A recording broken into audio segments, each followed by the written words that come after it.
Selamat datang di channel Ayo Kita Belajar. Bagi teman-teman yang mau mengakses seluruh soal di channel ini, baik soal ganjil ataupun genap, seluruh bidang, matematika, fisika, kimia, biologi, informatika, dan lain sebagainya, teman-teman bisa klik join atau gabung menjadi member channel Ayo Kita Belajar di dekat tombol subscribe. Dan pilih level yang teman-teman inginkan. Halo Sobat Kiawan, kembali lagi bersama Ayo Kita Baca Channel.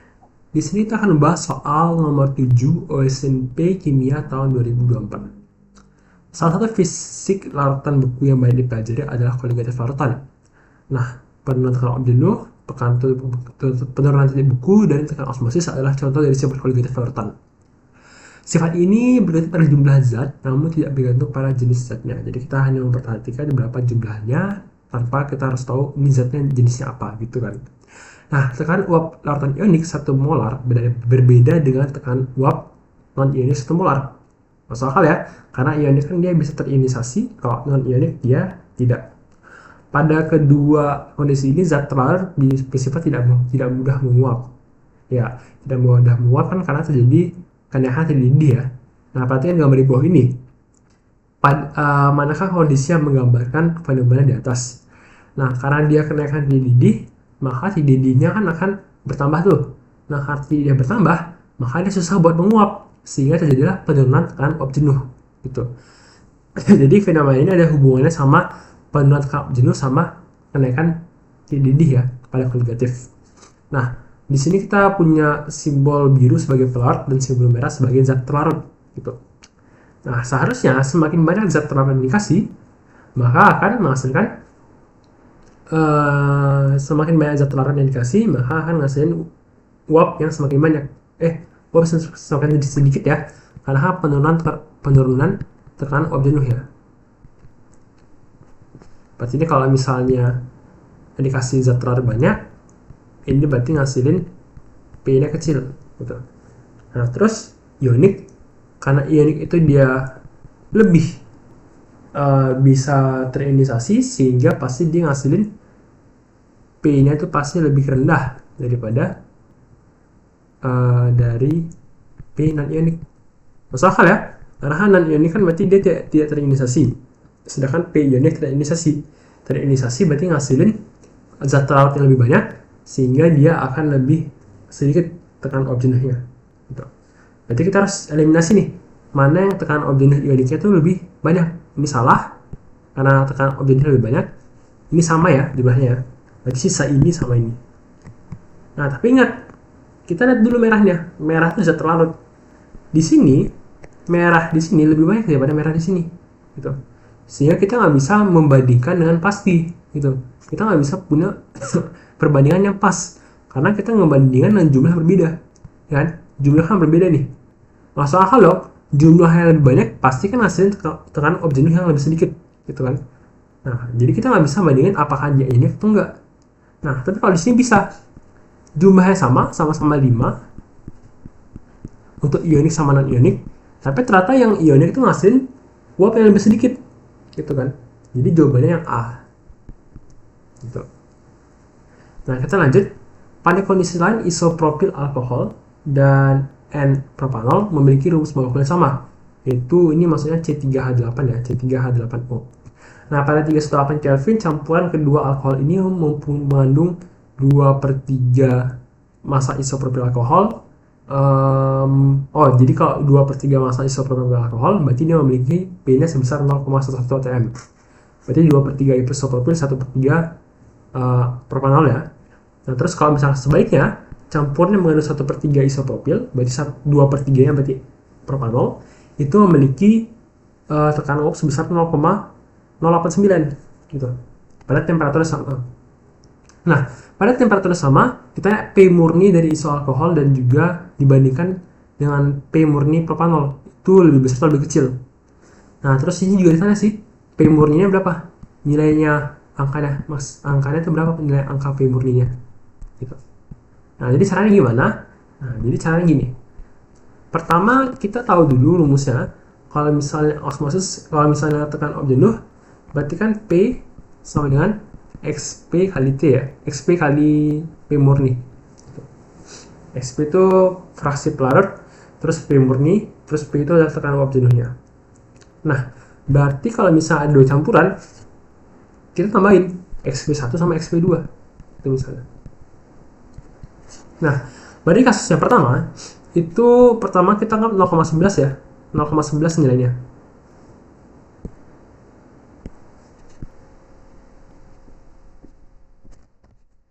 Di sini kita lihat 0,11 itu kalau misalnya dia mengandung 2/3 isopropil sama 1/3 dari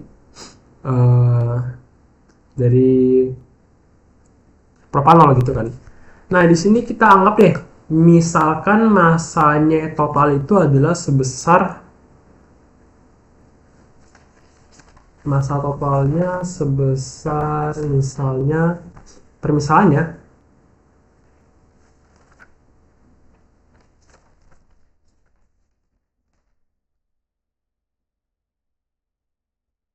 30 gram deh, 60 gram. Anggap masanya 60 gram, biar gampang kita bagi 3 ya. Kalau masanya 60 gram, berarti kalau 2/3 berapa? 2/3 kan berarti 20 gram ya. Dan kalau 1/3 berarti 10 gram. Kalau misalnya 2/3 kali 60, ya 20 gram ya. Kalau misalnya 1/3 berarti 1/3 kali 60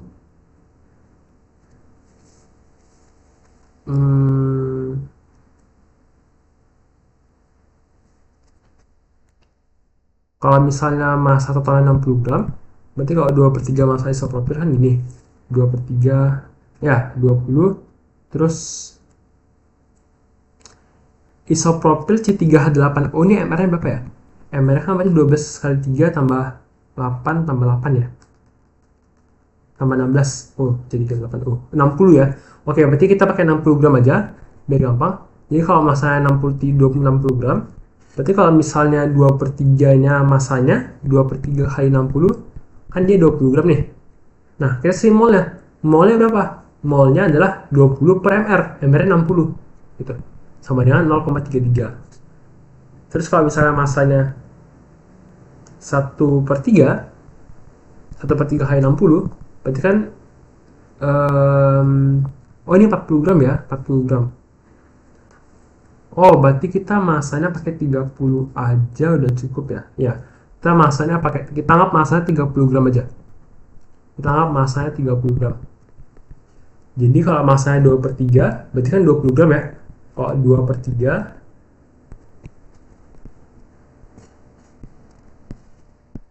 misalnya ini yang 2/3 ya. Yang 2/3. Kalau yang 2/3 berarti masanya 20 gram. 20 gram membagi sama MR-nya. MR-nya kan 60 ya. 20 bagi 60. 20 bagi 60 kan sama dengan 0,33 mol.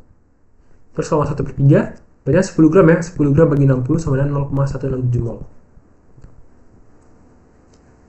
Nah, lalu dari sini kita bisa coba masukin ke sini. Kan tadi kan kita punya campuran 0,11 ya. 0,11 atm itu apa? Adalah ketika mol pelarutnya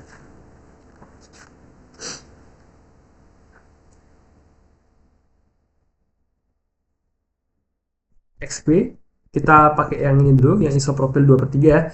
2/3 massa isopropil, berarti mol pelarut per mol isopropilnya adalah 0,33 karena dia 2/3 ya tadi kan. 2/3 itu yang 0,33 tambah mol pelarutnya kali sama P iso. P dari isonya. P murni dari isonya. Terus ditambah karena kan campurannya sama sepertiganya ya. NP per 0,167 tambah NP kali P dari N-nya. Propanol, N propanol maksudnya. Nah, lalu lanjut yang 0,089. 0,089 juga sama, tapi dibalik. Mol pelarut yang di sini P isonya adalah 2/3 ya, kebalikan. Kalau tadi P isonya P P ISO-nya tadi 1/3 ya, sekarang tadi 2/3, sekarang 1/3. Tadi kan P ISO-nya 2/3 ya, pakai 0,33. Sekarang P ISO-nya 1/3 doang, kita pakai 0,167 plus NP kali P ISO tambah NP lagi per kebalikannya, sekarang 2/3 propanol, berarti 0,33 tambah NP kali P murni dari propanol. Nah, masalahnya apa? Masalahnya kita tuh nggak bisa tahu berapa NP-nya di sini. Nah, makanya aku misalkan NP-nya 0,5. Misalkan NP-nya 0,5. Nanti akan dapat nilai 0,11 sama dengan 0,5 per 0,83 P murni dari ISO tambah 0,5 per 0,667 P murni dari N, terus 0,089 sama dengan 0,5 per 0,667 P murni dari ISO tambah 0,5 per 0,83 P murni dari si N gitu. Nah, ini kan masih familiar ya, yaitu persamaan dua variabel. Anggap P ISO-nya itu X, P normal itu N gitu. Kalau ada persamaan dua variabel, terus ada dua macam persamaan, ada dua variabel dan dua persamaan, kita bisa cari nilainya. Nah, nanti di sini akan dapat nilai P ISO-nya sama dengan 2,269 kali 10 bahkan 2,269 kali 10 paham 3 ATM, dan P dari N sama dengan 0,145 ATM. Sehingga kita bisa lihat kalau misalnya P dari ISO, P murni ISO itu lebih kecil daripada P murni ATM. Kita ketahui nilainya dan juga kita bisa cari perbandingannya. Kita lanjut yang soal selanjutnya. Pada kondisi yang berbeda, suatu larutan dibuat dengan mencampurkan NaCH2O. Ini CN mungkin ya, CnH2O, soalnya di sini CN ya, nilai N-nya. Sebanyak 8,8 gram dan padatan KCl sebesar 10,2 gram ke dalam 250 gram air. Nah, larutan ini memiliki tekanan osmosis sebesar 31,0103 atm. Nah, pada temperatur 25 derajat Celcius, kedua senyawa ionik tersebut terindikasi sempurna dalam air. Larutan ini memiliki densitas 0,99 gram per mili. Nah, di sini kita bisa langsung aja pakai osmosis ya. Di sini diketahui nilai osmosisnya adalah 31,03. Osmosis kan V sama dengan M kali R kali T. Berarti 31,103 sama dengan M-nya. M-nya itu kita pakai muartas tambahan, yaitu muartas dari si NaC bla bla bla plus Na dari muartas dari si KCl. Tuh. Nah, kita kalikan sama R kali T. Gitu. Nah, di sini kita bisa lihat 31,103 ini sama dengan muartas dari NaCN itu kan kita ya, berarti kan dari apa nih? Dari massa molar kan? Berarti emang kita pengen tahu berapa massa molarnya. Berarti ini 8,8 massanya. Kan rumus muartas dalam massa per ml kali 1000 per volume ya. 8,8 kali MR kita cari kali 1000 volume berapa? Nah, kita cari aja. Kalau di sini kan berarti massa totalnya berapa? 250 tambah 10,2 tambah 8. Berarti M larutan sama dengan 250 tambah 10,2 tambah 8,8 sama dengan 269 gram. Nah, 269 gram apa mili? Berarti 269 bagi 0,995. Dapat hasilnya 270,35 mili. Berarti ini per 270,35 tambah muartas dari KCl itu ada 10,2 gram ya, 10,2 gram per 74,5 itu MR-nya kali 2 ya, karena ini ya KCl ngasilin Kp sama Cl minus gitu.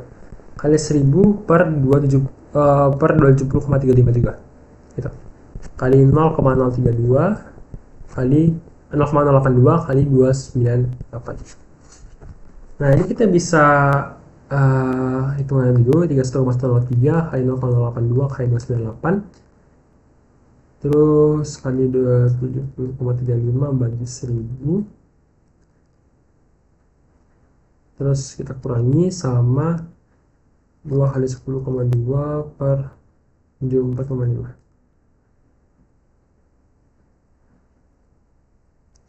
Nah, 31,103 bagi 0,082 bagi 298, terus kali 270,35 bagi 1000, ini kita kurang sama 2 kali 10,2 bagi 4,5, terus 8,8 bagi 4. Dapat nilainya adalah MR-nya itu sebesar 125,2. 125,2. Nah, ini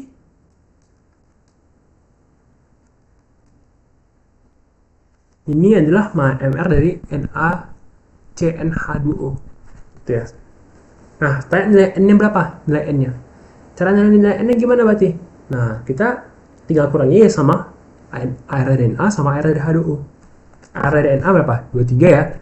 H2O 18. Jadi, dapat MR untuk C-nya itu sama dengan 125,2 kurang dari 23 kurang 18 ya. H2O kan 16 sama 2 ya. Dapat hasilnya 84,2. Nah, 84,2 ini kita tinggal bagi sama 12 buat kita tahu berapa jumlah C-nya. Ternyata jumlah C-nya adalah 7 gitu. Jadi nilai N sama 7. Gitu. Kita lanjut.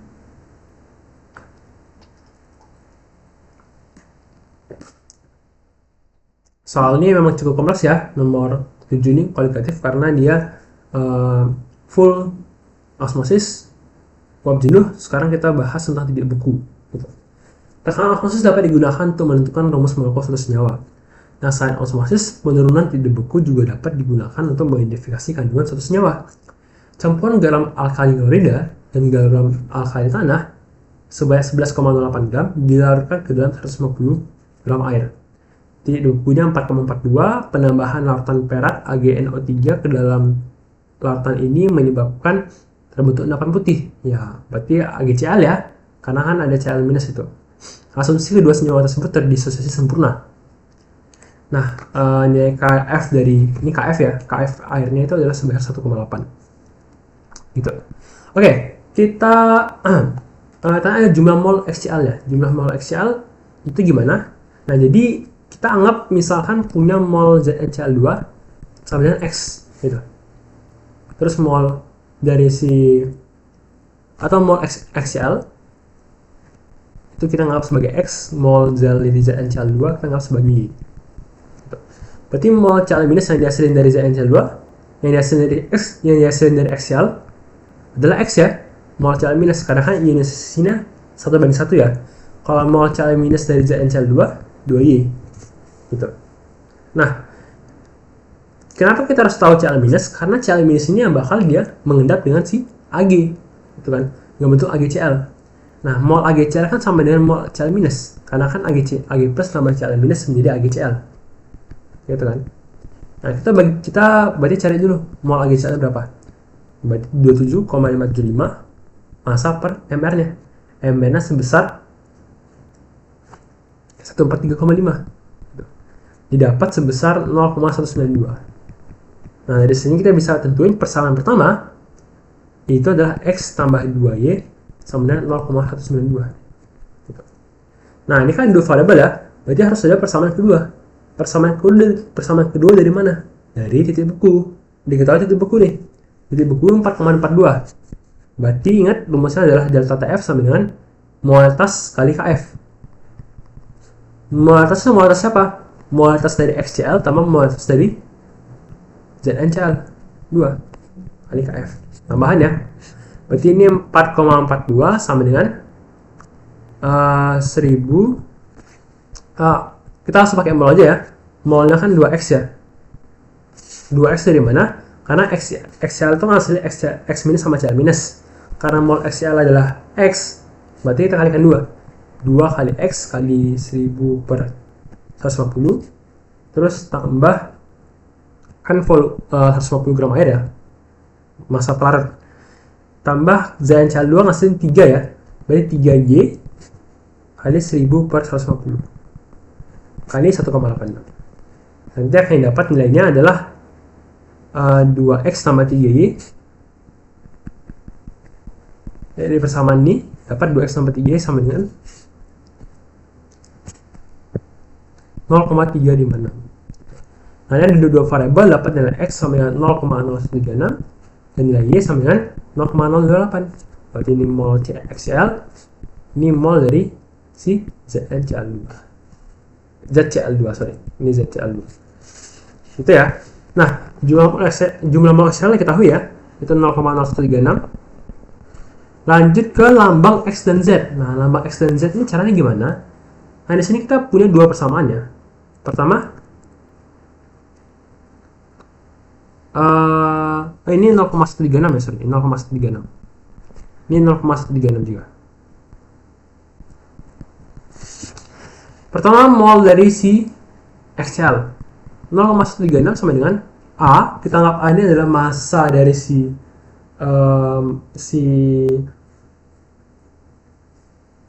0,136 per massa dari XCl, massa dari XCl per 35,5 tambah dari ARX ya, gitu. Karena kan ini gabungan antara 11,08 gram ya, 11,08 gram. Terus kita punya mol si ZnCl 2, berarti 0,028 sama dengan 11,08 dikurang A, masuk akal ya, karena kan campurannya 11,08 ya, campuran antara XCl sama ZCl gitu. Nah, ini pernya beda, per 71 karena Cl2 per A, tambah ARY, ARZ gitu ya. Nah, ini kita kali silang aja, kali silang nanti akan dapat nilai A2 sama dengan 0,136 ARX tambah 4,828.